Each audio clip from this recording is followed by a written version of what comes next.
We're going to kind of engage ourselves in a little discourse. We had a chat a little bit before about fake news, about AI, about the singularity, and about high-performance environments. There is a relationship potentially between all three. They're fascinating topics. I wanted, first of all, to open up a conversation that I think is relevant to us all. There is a tremendous amount, and I'm addicted to it, dialogue around what's going on in politics, both here in Australia, particularly in your country at the moment. But what I'm interested in, and I don't want to end up with a full-on political debate here, what I'm interested in is the role of technology. I was really encouraged to see, I'm not sure if anyone else has heard about this, but Google and Facebook and a number of other technology platforms and companies have come together around a non-profit organisation called Crosscheck, where they're building out cross-platform capability to track, monitor, and expunge fake news. This is being geared up for the French election. They're moving very, very quickly, and I think it's a great sign. I also think that it is, some level of acknowledgement by those organisations that quite potentially what was populated via technology that was no doubt developed for the best possible intents may well have had a profound influence and outcome on certainly on the US election. I just wanted to open it up, and I might come back to you actually, Alicia, because I know you actually have spoken a little bit on this initially, just to capture your thoughts. I guess where I'm curious about, there's a few parts to the themes we talked about, that sort of, the side effects, the utopian concepts. Is that what we're seeing? And what's your views on what just happened in the last 12 months? So I actually spoke about this a lot at Pause yesterday, because I do see all of these things as unintended consequences. And it goes back to that idea of, good intentions aren't good enough. Good intentions are a great place to start, but they're not good enough. And so Facebook, the fake news on Facebook really happened because Facebook was worried. They were accused of bias among the editors that were looking at trending, and they were like, we don't want to be biased. Good intention. So they decided we're going to remove human bias by taking them out entirely and turning this over to the algorithm. So what the algorithm did incredibly well was it measured engagement, because that's what it was designed to do. And it did it perfectly. What the algorithm did not at all is measure truth, because that is not what it was designed for. And so by doing this good intentioned thing of trying to remove bias and really just measure engagement, they opened a loophole that allowed a bunch of people all over the world, but primarily a group of teenagers in Macedonia, to seed, no, seriously, it's been widely reported in the Washington Post that there was a group of teenagers in Macedonia who write clickbait, who determined that an American click is worth 5 times a non-American click. And there's a really easy way to get Americans to click. So they wrote these blatantly false stories because to them it was just a way to get more money. But because Facebook didn't publicly talk about the fact that they had removed their editors and that trending was now being controlled completely by an algorithm, people didn't understand that there wasn't an editorial team vetting these things before they hit trending.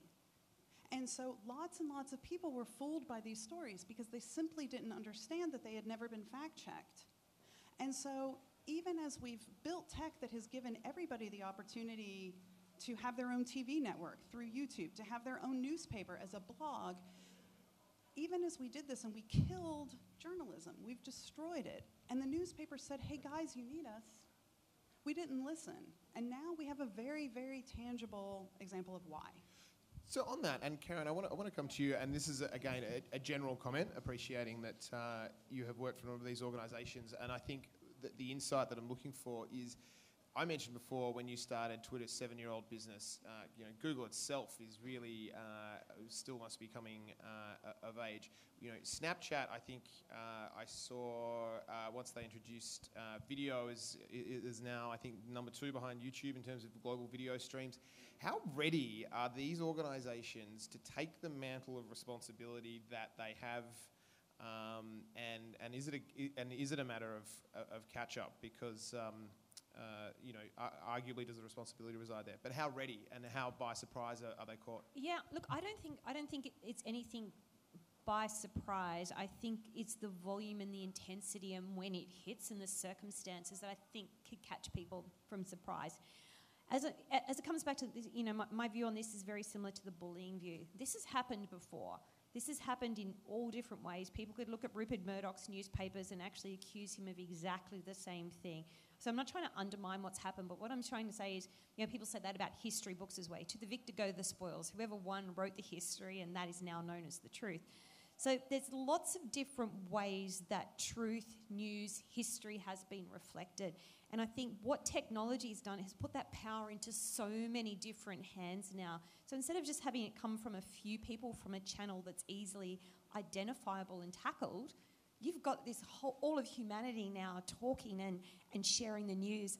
I remember when I first started at Twitter, my stump speech was, remember when you first heard about man walking on the moon for some people, which wasn't me, but I was using that as an example, or the Berlin Wall coming down, or that lone man standing in front, that lone person standing in front of a tank in Tiananmen Square. That was through one single source. You found out by the 6 o'clock news. That was your only way of finding out what happened in the world. So when 9/11 happened, when the Boston bombings, when other things happening, you've got citizen journalists happening. And when that first started, it was amazing because you got all these different perspectives that you never saw. You were seeing things through the lens of people that were different than the ones that were reporting. Ties into diversity, and we could have a big conversation. People see things differently, and you want to see things explained to you differently. What we've seen now is that people are now realising what that power is, and now we're starting to see that influence, which I don't think had happened before. So I think it's around, wow, look at this. This has just happened in a way that we hadn't expected. So how do we actually work with it? How do we actually deal with it? And again, and we talk about failure a lot, we can't expect companies to actually know everything and not fail. They're playing publicly all the time. At any one time, Google's got 200 experiments out there. They're releasing hundreds of products every 2 weeks. So that's the mentality of these businesses. And there is unintended consequences without a shadow of a doubt.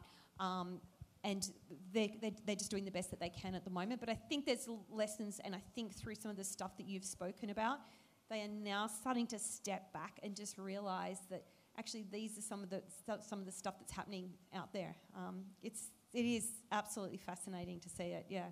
Do you think we all need to be cognizant of the fact that when putting something out, maybe not all of us, but once something gains some traction, to immediately not just be so obsessed with the upside, but to actually be cognizant of the concept that how will this be gamed, right from the outset? Yeah, I just got one thing to say. Why are women's magazines so damn popular? Like, seriously, you just look at them. It is clickbait. It's been around forever. And guess who's responsible? If they didn't sell, they wouldn't get produced. People buy that shit. They spend $4 a week on some pages of glossy magazine around Sammy Armitage's panty lines. Like, who gives a fuck? Like, seriously. And people pay for that shit. So, as consumers, we have to take some responsibility, because we click, we buy, we absorb it, because who knows why? We've all been guilty of it. I know I have. To me, it's a luxury. But I think there's some responsibility as consumers around what we consume as well, and we're not guilt-free in this process. It's so true. And I think hindsight's 20/20 vision. We look at it and we say the system was gained. You mentioned it was probably a bunch of teenagers, who knows? Then you could be a conspiracy theorist and say maybe they were backed by somebody. But the truth is, exactly. And what a tragedy that actually is, if that's the case. But that it has been around forever, and it is such a simple concept in the first place. I think we've only got a couple of minutes left, and I did really want to finish up on a little bit of a conversation around creating high-performance cultures. It's an absolute privilege to have an all-female panel here. We talked a little bit before about it not being a focus, but certainly diversity sits at the heart of a part of life for everybody who's here on the panel. I mentioned before in our organisation, we're putting it front and centre. I wanted to ask, first of all, to you, Susan, what your views are on what it takes to create a high-performance environment in the modern world. Well, obviously I agree with you around the diversity, and we've spoken about this before. Diversity, although I sort of represent women in the workplace, and female diversity is because I believe you have to have empathy in order to foster diversity, and clearly I'm a girl, so we've got something right.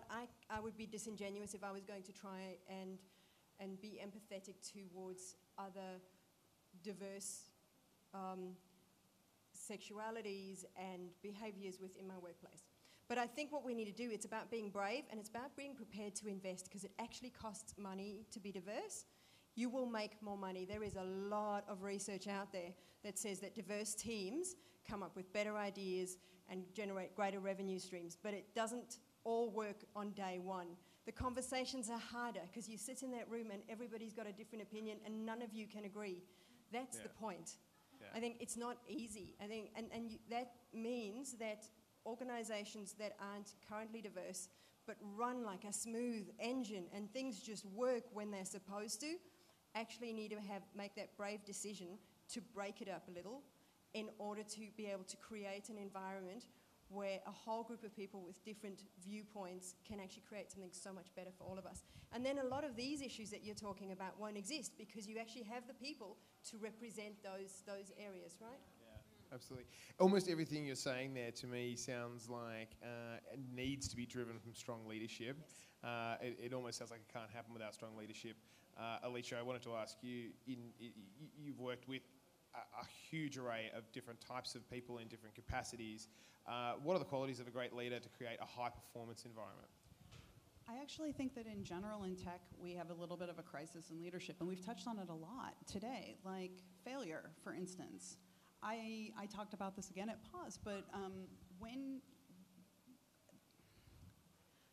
I think this actually, this might be the specter of Steve Jobs, to be honest. Like you brought it up earlier, but this idea of this like infallible visionary leader that everybody follows, and I think that an unwillingness to admit that mistakes were made is one of the biggest problems in tech.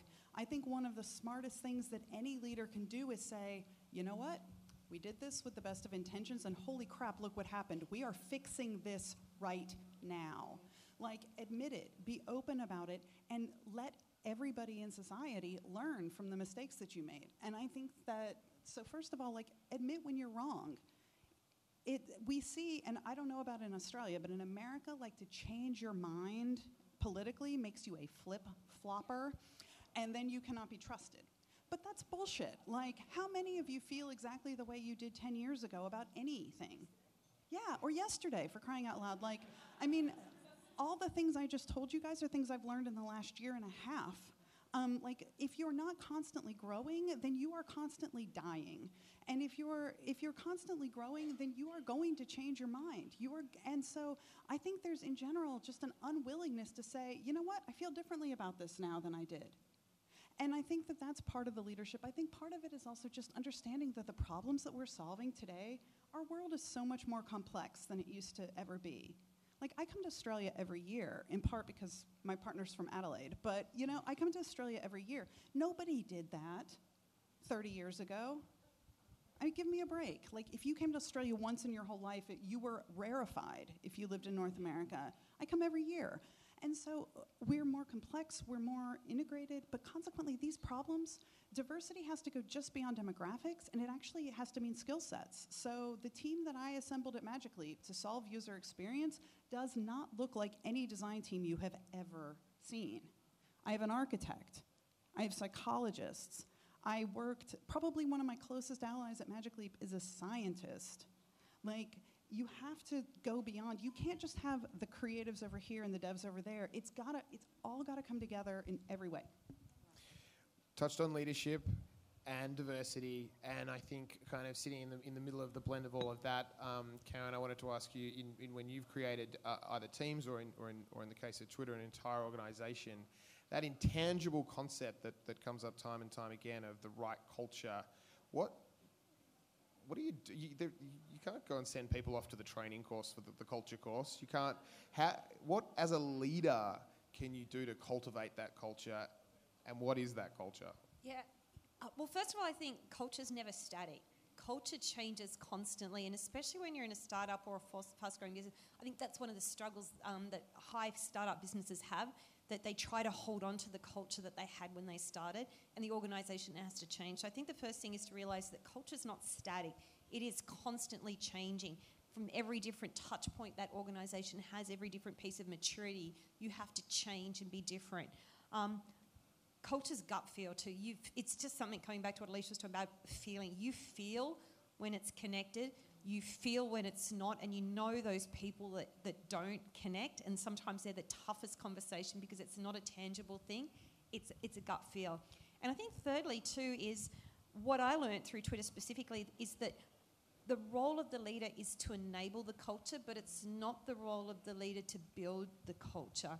Culture needs to be owned by the people on the ground. They need to all feel that they own it, that they contribute, and they're responsible for it. So for me, the big learning was to step back and let it blossom, and kind of, if I saw it going a little bit far off, just try and guide it back. Sometimes it got to places where I'm just like going, well, I don't feel like I belong times. But that's okay, because, that's what it just needs to happen. So to me, it's one of the most critical components.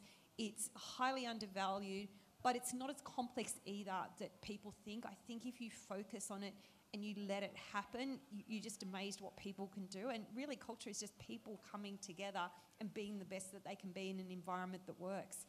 Have you just got it, or can you learn it? And I actually mean this from the point of view of senior people. Susan? I don't have the answer, but yes, no, I think you're right, because a lot of conversations that we would have with organisations are where senior people are going, so what do I need to do about the culture? And it's a very hard question to answer, especially if it's not your organisation or you haven't spent a lot of time there. I don't know. I think each organisation has its very own culture, and it's constantly evolving. So can you teach it? I don't know, but maybe what you can do is dig a little bit deeper and find whatever you have. Goes back to maybe sort of one of your lessons. Know what your strengths are, know who you are.